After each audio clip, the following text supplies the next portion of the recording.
Um, so we were talking about mycophobic communities, or in the Yeah, general populace, the collective consciousness of seems to have a more mycophobic, or they're just ignoring anything mycology.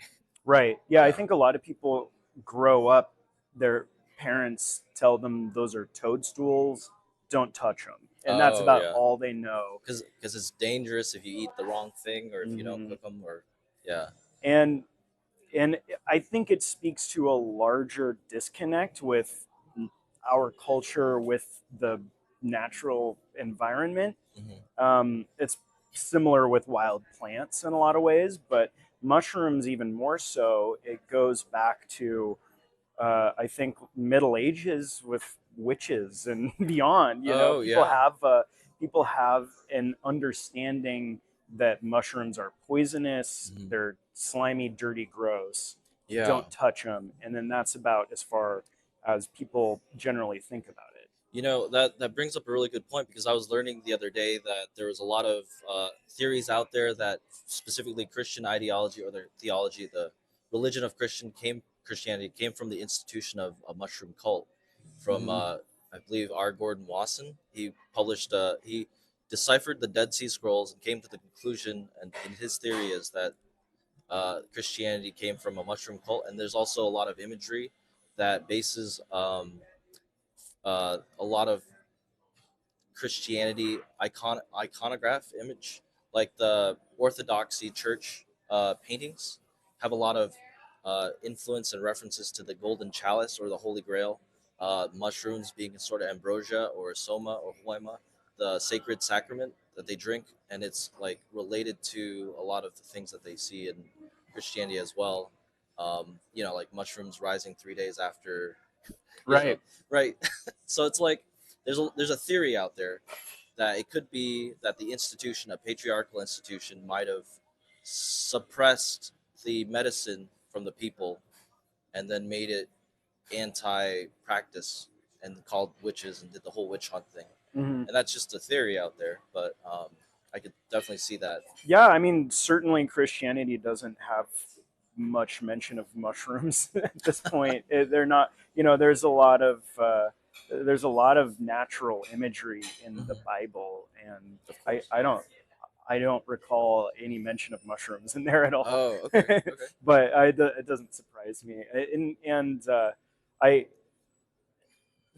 I think there's also, like you say, there's an element of rot and death associated with mushrooms in our Right. culture, and it kind of adds to the grossness of them, and there's a reawakening in the culture of the fungal diversity and all the different ways that they can be used and incorporated in your life.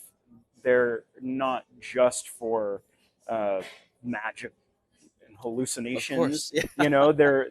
They're for food and medicine and just for beauty, and and there's there are fads, a lot of fads around mushrooms, and I Hmm. feel like there is a mushroom fad going on right now, and it's Okay. kind of an aesthetic maybe being that's Promoted. being pushed, and like mushroom t-shirts everywhere and stuff, and I think that that might not have a long lasting uh, thing. I don't really Okay. know what's going on with that, but I do know that there's a lot of science and research and people incorporating mushrooms in their lives, and culturally there's a shift, and Yeah. that's something that will stay and Yeah. stick around. And the way people understand and relate to the fungal world is changing. Yeah, I think a lot of the sciences can benefit. For instance, I was hearing that Tokyo developed their rail or subway system off of slime molds, which hmm some people argue that isn't fungi or because of the That's a taxonomy. study that was done a long time ago Right. too, and using slime molds to find the most efficient routes between sugar, basically, is what it is. And that's sort of my idea is like we can learn so much from the entire forest, Mm-hmm. including mushrooms. And there's a lot in the fungi and the mycelium that I think we need to, as humans, explore. Right. Yeah. And part of the name of your new journalism endeavor and the Mycelial-Network is a branch of scientific study right now that's really revealing a lot for not just mycology but general forestry and our understanding of botany. It's the connection between the trees that in plants, the Hmm. photosynthesizing plants that it's the connective tissue between them that is the fungus, and the way that that is operating is so complex and unique to different bioregions, Right. that it's really astonishing that we knew nothing about it until just very recently. I mean, Recently, yeah. or knew very little about it until recently, Yeah. because it's such an important mechanism for a forest. Um, and we always compare it to things like, if you read, there's a book, there's a bunch of books. The Wood Wide Web is a new one, I Oh, think, yep.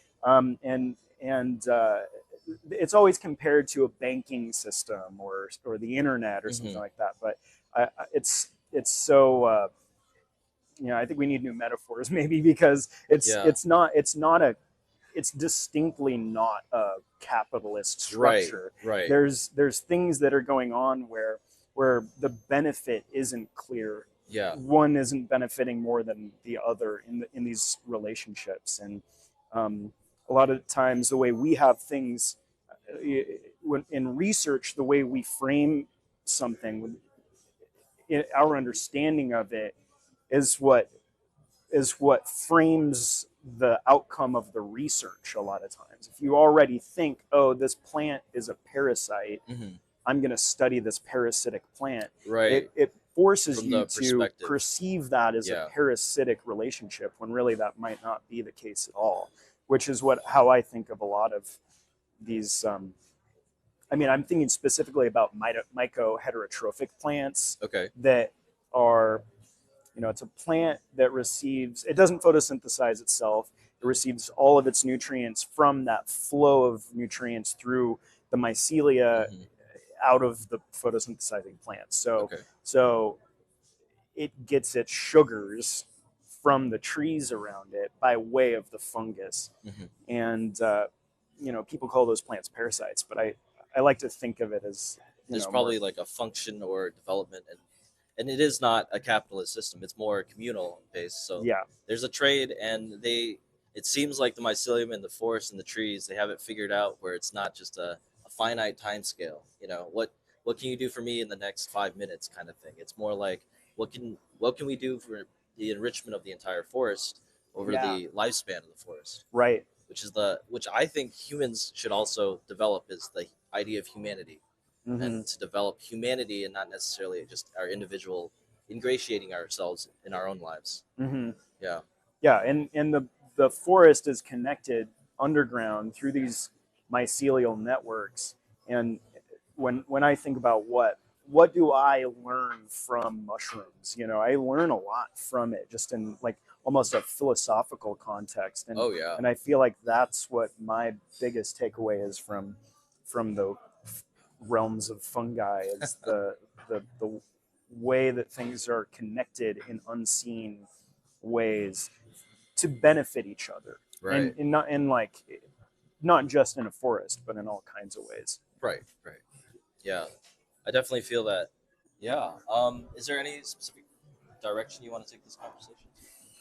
Because we can talk about arbomycorrhizae, mother tree theory project, and all that. I mean, what I'm Yeah. doing in particular Hmm.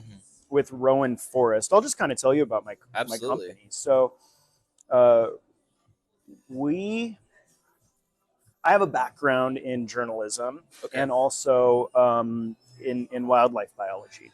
I was a journalist for years, and a biologist as well after that. And I I have a lot of interest in just being out in the woods, and I wanted to do that more in life. So my I've been wanting to like start a business and make a product and have all these things in mind, but the problem that I've always had with making a product in this world is, do I want to contribute more to this problem that I see Okay. developing from just the endless creation of new things, and like um, kind of packaging, the kind of packaging you put your product in is just as, if not more important than the product itself in a lot of ways, because that lives on beyond the thing that you've sold someone. That just Right. has to go somewhere. Where does it go? What gets Yeah. done with it? And so those are all the things that were stopping me from ever making a brand, making and selling things. It's like, what do I like? I don't want to be another element of the problem. Okay. So what we did with Rowen Forest, it's different than a lot of, it's a synthesis of a lot of different ideas that we had. Okay. We have a permaculture sunflower farm where we grow and press sunflower oil on land that's never had herbicides or pesticides ever applied to the land. We use green fertilizer and crop rotation, ancient farming techniques. Do you use the no-till method? Yeah, no-till. Okay. We have a no-till drill. I mean, we use, it's a small farm, but we use big farming implements too. Okay. So we have a combine Mhm. and a seed sorter that's over 100 years old. It's all made out of wood, has hundreds of moving parts. It's like got like that old timey stenciling on it. And then, using these, a combination of really old tools that have been fixed and new, really high functioning tractors and stuff like that, we're able to grow sunflowers. And it's a big part of that is the producing an oil that has there's nothing like it really. It's just like an amazing, incredible sunflower oil. It's never been heated. It's totally raw. Okay. It's unique in that the soil that we grow out of is it doesn't. We don't need to irrigate it or water it. It's just it's different if you taste the sunflower oil next to some generic brand, even Okay. the organic stuff, which has been pasteurized, Or you can taste fertilized the or- difference. yeah. When we tried to press organic sunflower seeds, even, you can tell the difference right away in the quality. So it's a really special kind of oil, and Okay. we only have a certain amount of it, and we can't make more than that. There's a built-in limit to what we can even produce. We can't scale beyond a certain point, which is what we're after. Most Oh, yeah. businesses are like, oh, we wouldn't ever produce that, but that's what we're going for. Is how much do we want to, what are our end goals? What do we need to survive Okay. and thrive in life? And that's where our cap is at. That's where we're going to get. Okay. And so approaching things from not so much from a traditional business perspective, because you would normally in a business you would see that. So it's not scalable. We shouldn't do it. But it's, that's where we start. And so that's the oil. We have our own bees. We produce beeswax and propolis on the farm, and then here in Gladstone area, and then we offset the honeybee stuff by keeping native pollinators as well, because honeybees are a non-native introduced species, and so Oh, interesting. we keep bees, but we also keep mason bees, leafcutter bees, and we have a lot of land that's in a lot of bees. Yeah, flowers and stuff. So we're really it benefits native pollinators too, hoverflies and moths and butterflies. And then we wild harvest our other ingredients.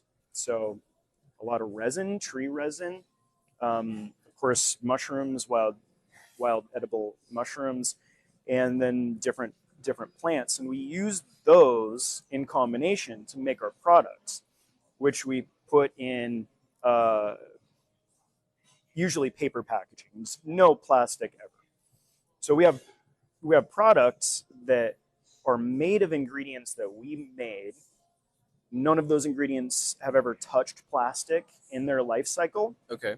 So there's no microplastics associated with it that as far as we can control. And then it's intentional down to every single ingredient that goes into it. Intention. Yeah. Nice. So it's it's really amazing. Body care and food products, and that's what we make, and that's what I'm just generally promoting. No, that's good. That's good. And I was like looking at your website. I also saw that you offer like foray and guides. Mm-hmm. Do you want to talk about more of that service or offering? Oh yeah, for sure. So a big component of what we're doing with Rowen Forest is education, and I have been doing basically guided trips for folks, mainly for mushrooms. I'd like to do more just general foraging, but I take groups, usually up to 10, 11 people maximum, to a forest, usually about within an hour drive of Portland. Okay. And we'll meet up, we go to a nearby mushroom patch where I show people, usually it's like bird watching for mushrooms at first. We talk about all the different fungal diversity. We talk about unique individual species and their relationships. And then we go after one or two edible species. So chanterelles and hedgehog mushrooms, or in the spring, morels. And we pick, I show people how to identify them and find them and pick them. And then I have an outdoor kitchen where I set up tables and an oven and everything, and we have a campfire, and we'll cook those mushrooms into a meal out in the forest and talk about mushrooms. And usually the whole thing takes about 5 hours, and people love it. It's there's a lot of people who want to do something like that and learn and be out in the nature and cook camp. It sounds it sounds like a thing that people like. Yeah, it's a real blast. And so I'm trying to grow that a little bit in terms of branching out beyond just mushrooms. It's a little bit stressful for me to do, because I want to like, it's like, we're gonna go get morels, and I went out and I find my patch of morels, and then it's like, all right, well, hopefully they're still there when I bring 10 people back. It's not always the case. Sometimes you go back and somebody else picked them. More often than not, you go back and they're dried out, or or something like that. So I haven't had that happen yet. Okay. Every time I've taken people out, everybody's gotten mushrooms, whatever we're after. But it always, like, there's something in the back of my mind that kind of stresses me out. Oh, the worry. Just so, I'm like, oh man, I hope I provide. So I want to, like, it's like if you go whale watching, you can't guarantee everybody's going to see a whale. That's just how wild harvest and foraging is. Yeah. But when I'm taking groups out, I try to definitely give them a mushroom experience. And so I think that would be assuaged a little bit if I was able to do more plant foraging stuff. And so you go out in the spring and you get nettles, and you get fiddlehead ferns, and you maybe get a couple of morels, and then mix that into a pesto or something. Okay. I think that would be super fun. Yeah. I think as long as you have that disclaimer out there that, hey, we're going to try. That's the best we got, but there's no guarantee that everything's going to stay the same. And if it stays the same, because I know a lot of people guard mushroom patches in their locations too. So it's I even know that in European cultures they pass it down generation to generation. They're secret mushroom patches. So there's definitely a lot of secrecy and a lot of I've hiked hundreds of miles through the woods looking for a mushroom, and when you find it, it's understandable where you're like, I don't want anybody else to know about this spot. This is my spot. And usually you're on public land, so it's a little bit ironic, but I think there's that's my automatic mindset a lot Hmm. of times, and I have to stop myself and remember that the mushroom is a fruit that wants to be picked. Yes. When you pick it, it sends out its spores. Yes. It grows more abundantly in future years. One of the biggest, most long-term studies they've done on chanterelles is right here in the Bull Run watershed up in the Mount Hood Forest. The biggest long-term study they've done on Cantharellus species.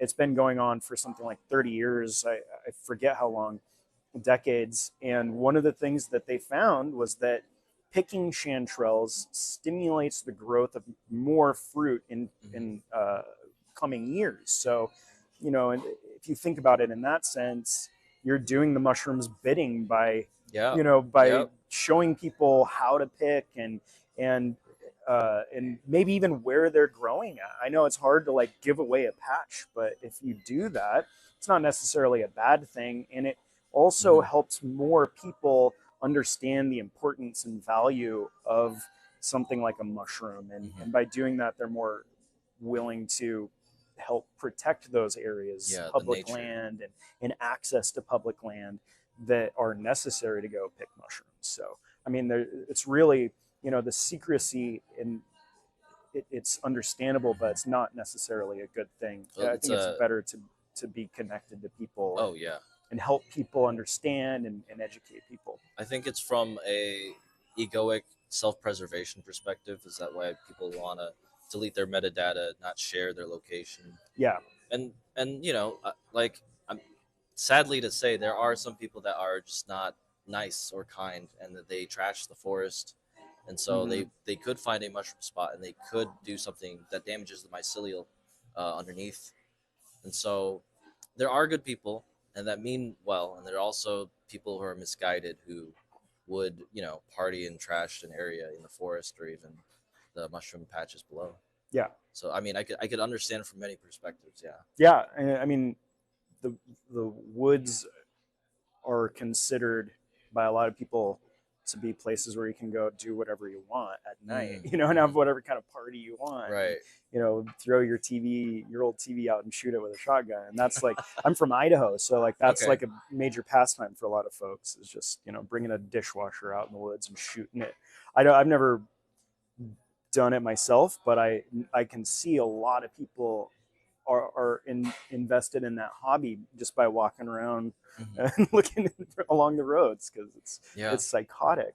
But I don't think that I think that kind of comes from viewing these ecosystems as like secret, unknowable places, The cult. and Yeah. yeah, and it's like and bring more people out, bring the right Yeah. people out, show people how to The right interact in those people. spaces, Yeah. show people how to value them and what they mean, and I think then you'll have less of that negative impact because more people will be caring about it. Absolutely. Yeah. It's education, information, and getting connected and getting out there sounds great. Is there anything else in the mushroom world community that your business deals with? Yeah, I mean, I work with a lot of foragers, and you know, I work with a lot of folks who there's I guess there's something like I want to communicate. It's like Hmm. the whole idea of foraging. I have a bit of a problem with it just in general Okay. because the way it's framed in our culture, what I'm doing a lot of times, I drive out in the woods Hmm. with my basket, my knife, and I run around collecting mushrooms and throw Okay. them in my car. I get some fiddlehead ferns, throw those in my car, and drive home and cook up a meal. Nice. And it feels like a one-sided interaction. It feels like I'm benefiting. It's a little different with mushrooms because, like I said, by interacting with mushrooms, you're necessarily stimulating their activity and their regrowth. But that's not necessarily the case with plants, and I think what I'm trying to do is develop my own. I'm trying to develop a positive interaction, a way to interact with the environments where I'm going out and foraging, where it's reciprocal and Right. not just one-sided. It's not just me going out and loading up a couple of gallons of huckleberries and driving back home. It's also bending the canes over at the edge of the berry patch and covering it up with soil so that they can propagate exactly. Or what do you do? It's different with every species that you're harvesting. There's a different thing that you can do that's going to benefit that species when you're there harvesting, so that in the future there will be more of it. Instead of you just going out, taking it and going home, you go out and you help regenerate this garden and view it as a garden and see it as not a forest that's just on its own, just occurring there. You're one of the integral species that's involved, and you're maybe a cornerstone species to that environment because you're the one who's helping it look the way and shape the way it is. And I think that that's the ancient practice. What we call foraging is something that we're only able to do in because we've have this mental separation of nature and human environment. Right. But there's no real separation. That's just that distinction is an illusion. So if I could add, Rowen forests, Rowen trees reminds me of Druidry. My name is Rowen. Yeah. Right.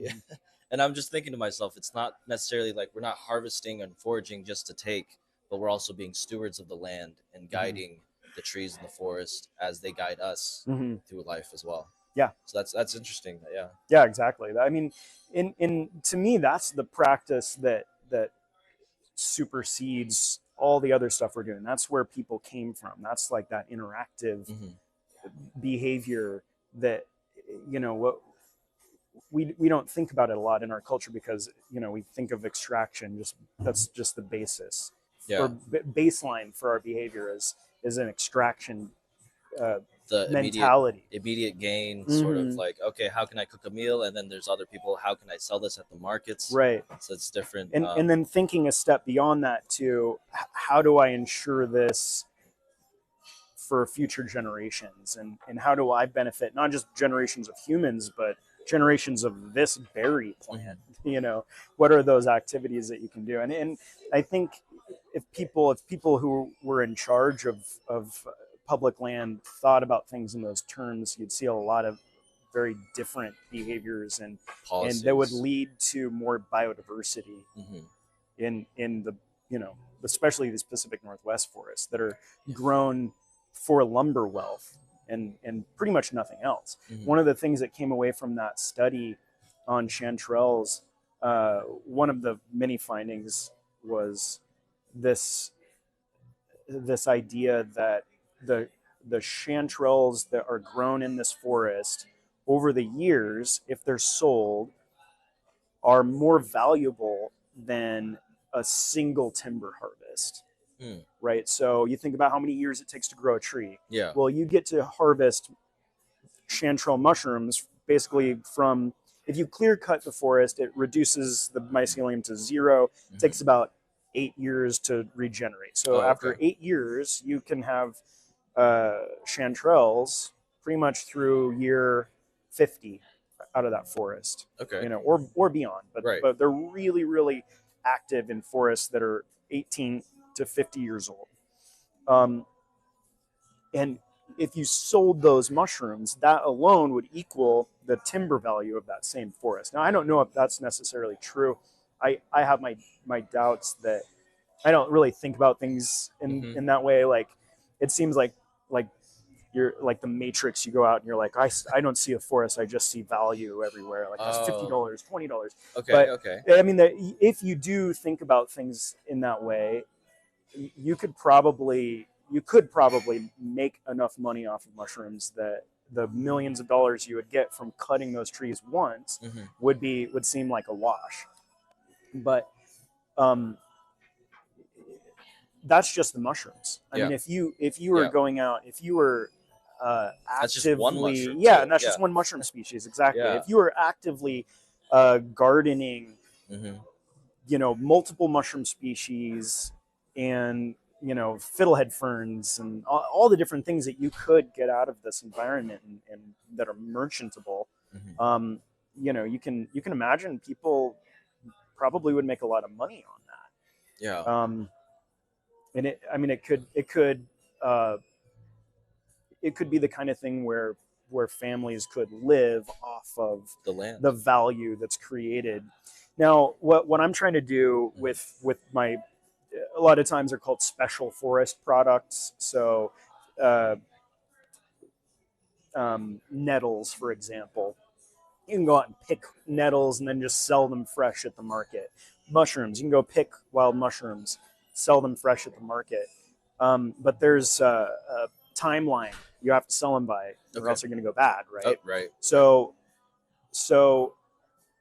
if you do value added things, that's what I'm doing. I pick morel mushrooms, but instead of trying to sell them in a short time frame as produce, Hmm. I dry them, I smoke them, I grind them up, I put them in with flake salt, and then I smoke them over alder wood, and Okay.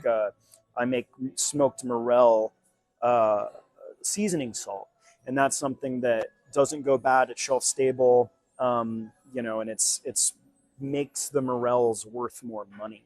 Mm. So you can value add or whatever Right. to these things, and it really, what it does is it makes it so you can sell them any time of the year, and it's it's easier than trying to sell a fresh mushroom. Hmm.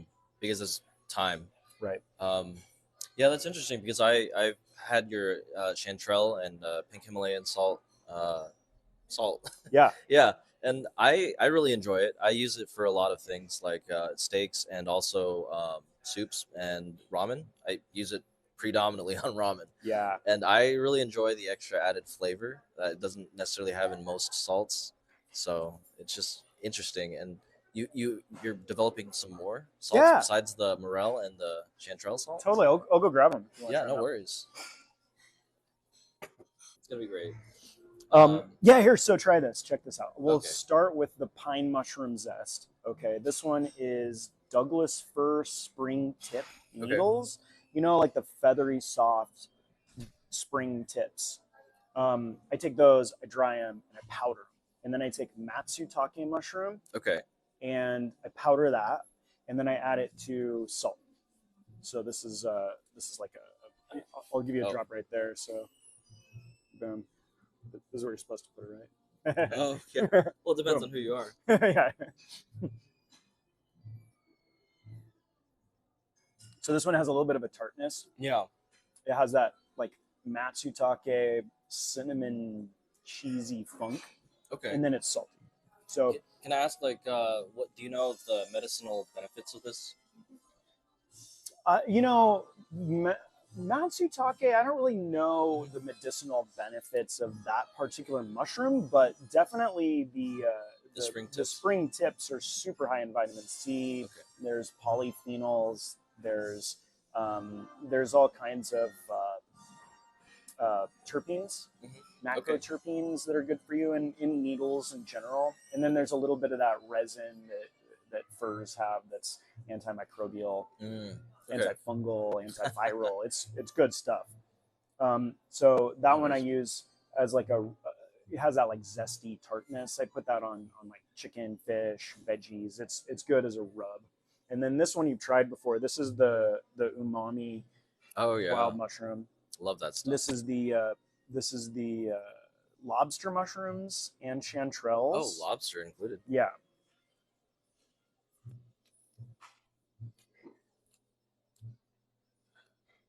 and that one has that earthy fungal.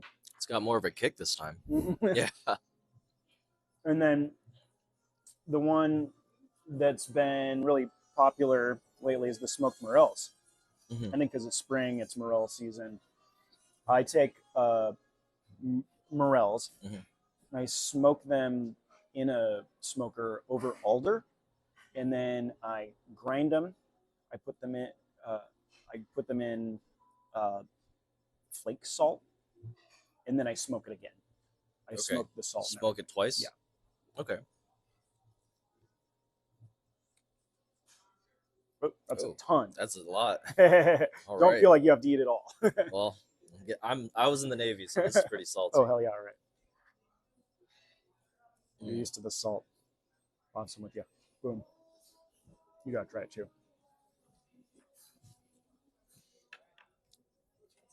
It's almost peppery. Yeah, it's almost peppery. It has that It's, like earthiness, doesn't it? yeah, it's. I can see it on a lot of things, especially bagels.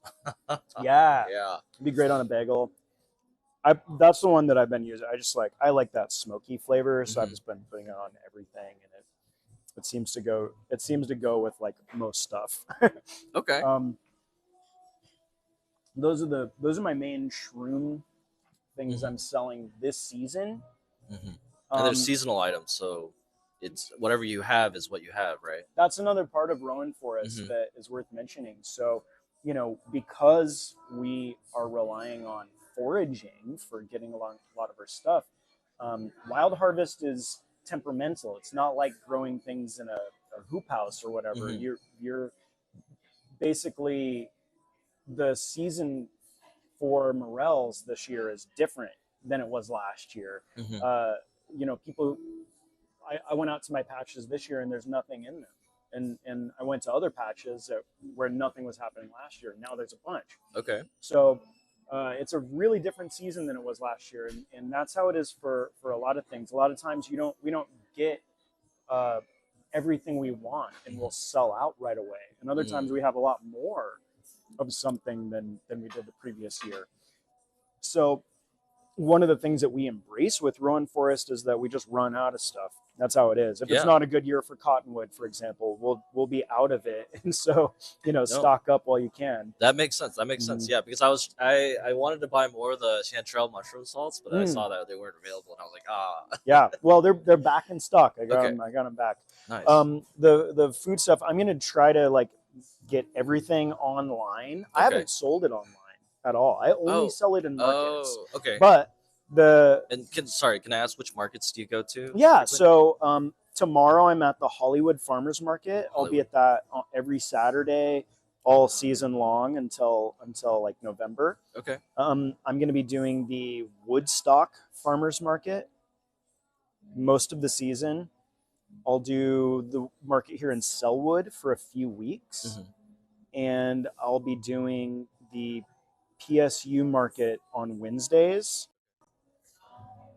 I also will be doing the South Waterfront Market, which is on Thursdays. Okay. I'm not going to be doing it every Thursday.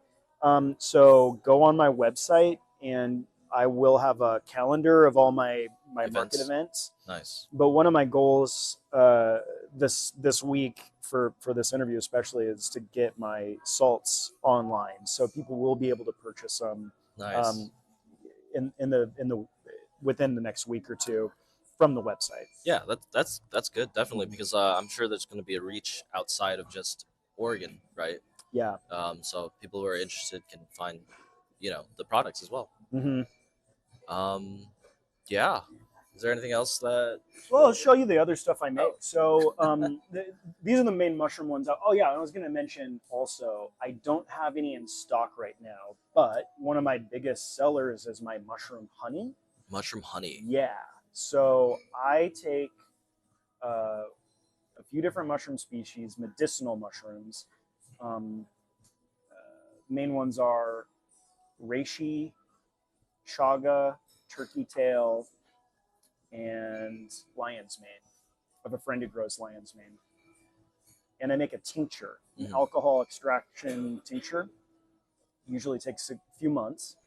And then I make a water extraction. So it's a dual extracted tincture, water and alcohol. And then I add that to honey. And then I just slowly simmer out all of the water and alcohol out of the honey. Okay. So the honey itself is the tincture at that point. It's like there's no alcohol, there's no water, and it's just honey medicine. And it has a really kind of like delicious raisin fungal flavor. Okay. You can just take a spoonful of it and you get that medicine. And, it's hard to tell if it's working, I mean, how do you know if the chaga is hitting, Right, right. So I've made it with psilocybe a few times. I've done the same Oh, okay. Same extraction, process. dual extraction, put it in honey, simmer it out, and it doesn't lose any efficacy through this. At least with the psilocybin. I mean, there's a lot of different Yeah. molecules that can be affected by heat or whatever. Right. Yeah. The adaptogenic aspect Right, of it. but the as far as I can tell, it really works great as a method. I don't know anyone who's ever. Yeah. As far as I know, I've This is the first developed time that I'm hearing. method, but I want to get it out there. Yeah, absolutely. Whoever wants to do that can Yeah. do it. It's a thing that works. Would you be able to like maybe have a guide online or something like that people could reference? Yeah, I mean, I haven't written a guide for that, No worries. but I'd be totally down. Yeah, Mhm. that would be something awesome because like you apply it to medicinal mushrooms and also psilocybe, and that's really interesting because there's definitely a market for both. Mm-hmm. Yeah. Yeah, I mean, I think psilocybin is medicine, so Oh, absolutely. Yeah, yeah, yeah. one and the same. Different medicines, but Right. medicine all the same. Mhm. Yeah. Yeah. Yeah, it's just in the fungal community that there's sort of a divide between amanitas, psilocybe, foraging, and then growing. So it Mm-hmm. seems like there's 4 quadrants of fungi, and mycology is somewhere in all 4. Yeah. Yeah. Yeah. That's right. You're drawing a circle around it all, aren't you? Yeah, yeah. I'm trying to. Well, I got to get networked, so right. I got to figure out how the quadrants, how the lay of the land is, and then try to figure out how to help it, essentially, grow it. Yeah, Mm-hmm. that's the goal. Yeah. I'll show you some of the other ones. So this is the main thing I make right here. This is our oil with the resin from a subalpine fir tree infused into it. We get the got a dropper in here somewhere. Maybe not. Let's pour it. I'll give you a little drop like this in your hand, and then just rub your hands together. Oh, this is for your skin. For my skin. Yep. Okay. Ooh. Try this.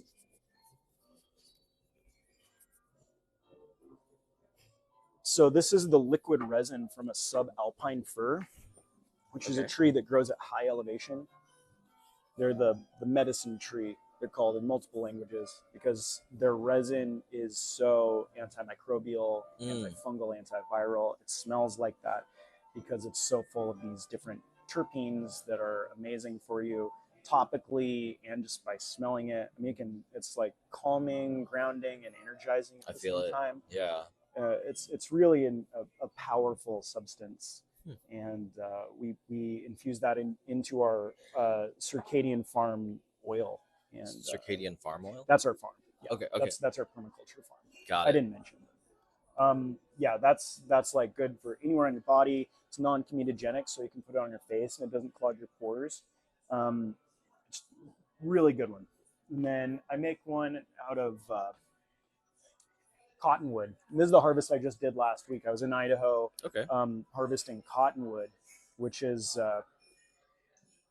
little tiny buds, the early leaf buds. They contain this blood red resin. It really looks like you just killed someone with your hands, because there's like blood just dripping down. It's brutal looking, but that's just the resin from that tree. And like I couldn't tell if I was like bleeding or not. I was like, oh my god. Oh. But this is the oil. I'll give you a little tiny drop. The reason that we harvest it is it's a pain reliever.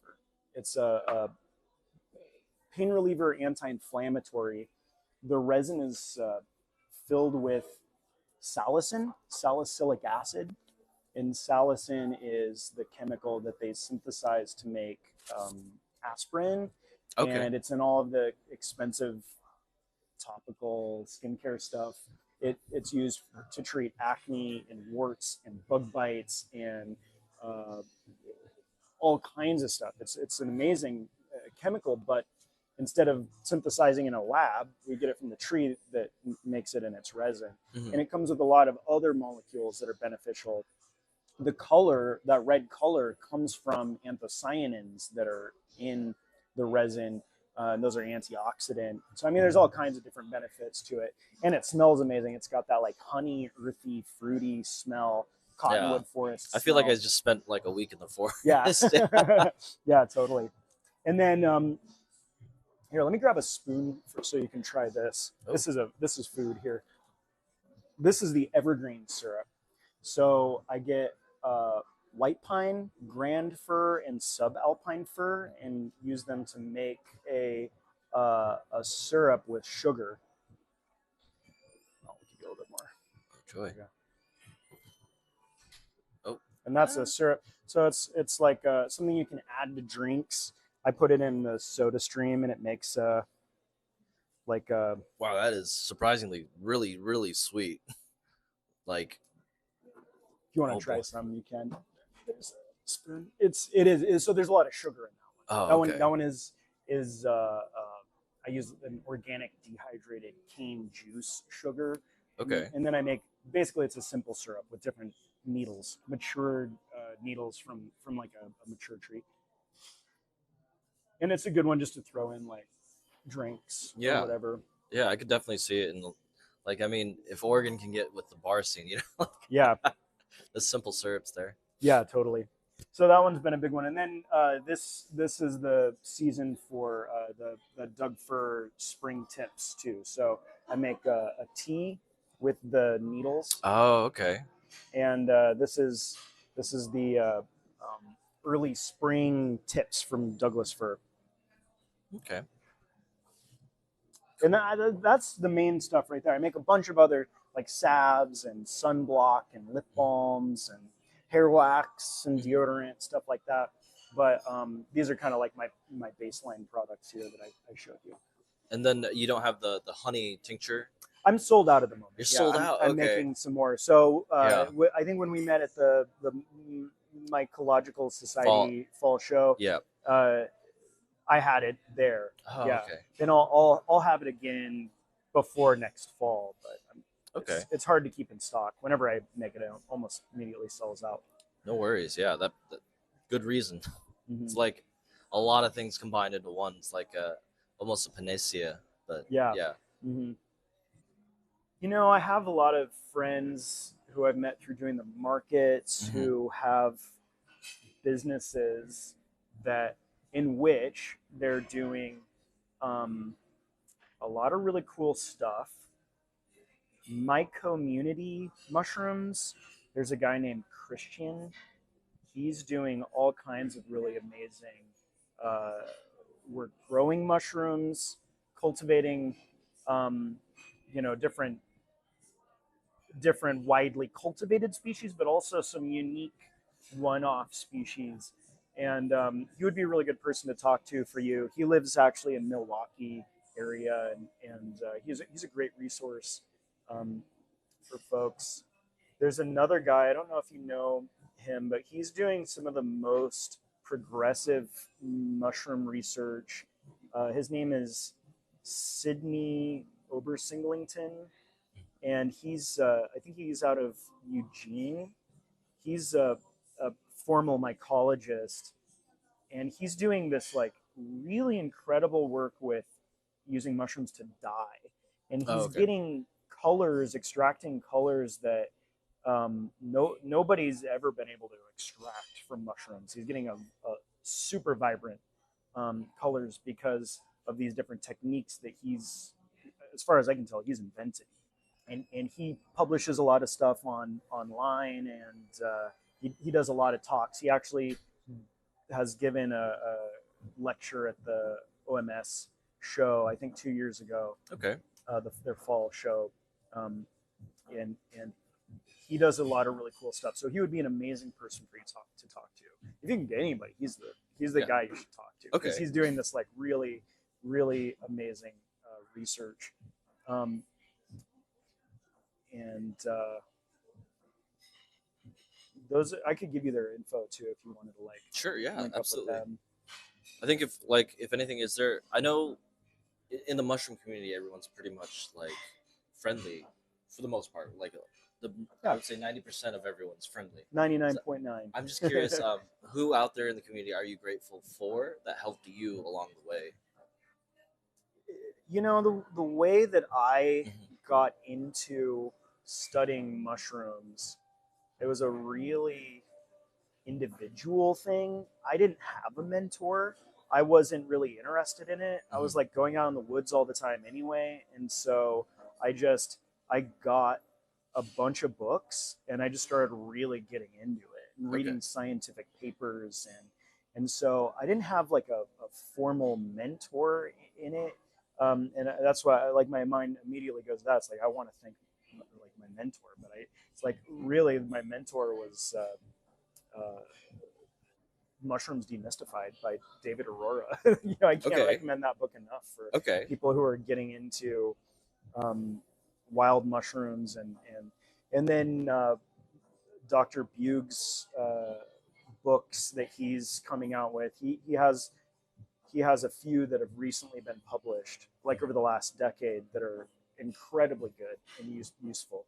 Okay. Um, and Yeah, they're two folks who are in the Pacific Northwest that to me are like some of the standout mycologists, Bugh and David Aurora, and yeah, the Oregon Mycological Society is a really great one too. I mean, you're already connected with them. It sounds like, Yeah. um, yeah, yeah, and it's just like a lot of interesting folks coming through there. So yeah, stay connected with them, and For sure. Yeah. it's a good way to meet new people for sure. Do you ever go to any of their meetings or anything like that? Outside of Oregon Mycological No, Society? just the Oregon Mycological Oh yeah, Society. I go to their I go to some of the shows. I'm actually going to show up to the next one with Alan Rockefeller. He's giving a presentation, Nice. so I'm going to go and record that jazz and then Yeah, get it up there online. get an Um, interview with him too. yeah, that'd be cool. That'll get Yeah, some views. I'll try.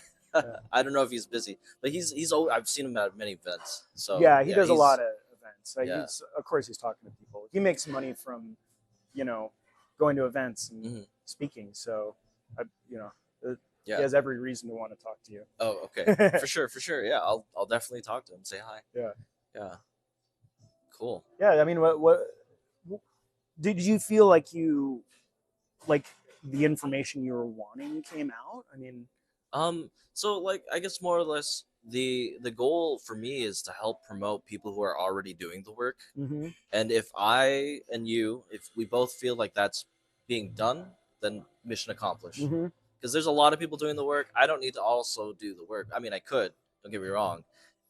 It's just I want to do the work to showcase everyone who's already doing the work. right. Yeah. Mm-hmm, So that's like the big thing is like promote people, glorified reposter. I like to call it. Yeah, because there's so many people are already doing the things, and just getting that knowledge out there and getting people more connected so they can network with people who are already doing similar things of work, similar mycology, similar growing, similar foraging. mm-hmm, It could advance the field. Yeah, instead of having to hide in the dark or obscurity or clandestine journals mm-hmm, that aren't open access, just getting people more connected so that we can promote and grow as a community, as a humanity, as a society as a whole. mm-hmm. Yeah, Yeah, I and love that. and specifically that the honey tincture thing that I've never heard anyone do that, and that is something that I would love to promote. Yeah, Yeah. totally. As soon as I make some more, I'll let you know. I think it would be cool also to do like workshops on how to make things like that. So, in the future, hopefully we can, find Yeah. a good venue for something like that. I was trying to do workshops last year, and it did, the space I was in kind of fell through. So, you know, that's something I would like to set up in the future. And I mean, if you'd like, we could also just record, make a video posting, and then if you want, you could commercialize that or post online freely. It's up to you. Something yeah, like that. I mean, I guess I don't want to like, Hmm. I don't really want to hold something in a proprietary set. I want to like Right. people to know how to do it Yeah. because I mean, honestly, most people, even if I tell them how to do it, they're still going to buy it. Yeah, You yeah. know, That's it the doesn't really affect. But for the few people who do want to make it, then they can find out how to do it. yeah, And so yeah, I would just give that kind of stuff away for free. What I want to do, I like in the next year, is to build more videos like that and put them on my website and have like I've started a blog and stuff like that. So I right. was gonna like do more how-to instructional videos. But yeah, I mean, if you're able to, any way you're able to help with that, I mean, I'm not Absolutely.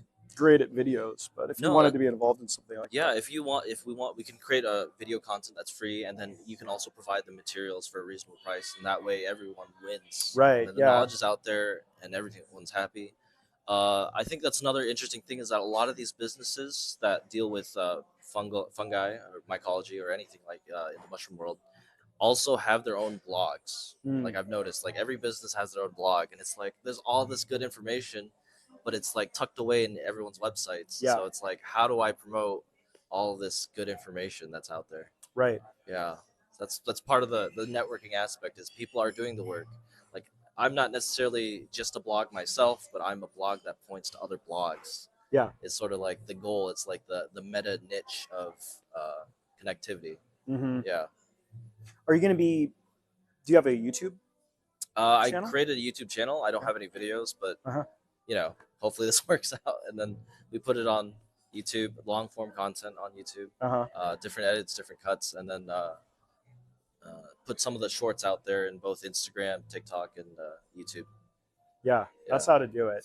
But my plan is to do more of that too. I like making videos, but um, I have trouble like pointing the camera at myself and Oh, and talking is going it? out and like talking Do you, about it and do stuff. you think it's like is it like anxiety or like a feeling? No, what it is for me is Yeah. like I go out in the woods, and to me it's like this sacred, quiet place. Like Mm, I'm like going out there with intention, and then I'm like, hey guys, smash that subscribe button, and it just like doesn't match my vibe out there, and okay. so I just never even really take my camera out of my pocket because I don't want to like Yeah. talk at it. But what what works for me aesthetically is like filming. I can like be out there filming all kinds of stuff and then add voiceovers Voiceovers. later Yeah. and like stand in front of a screen or something and like record myself talking that way. So I'm just kind of trying to build my aesthetic and into Yeah. what works for me. But like I watch like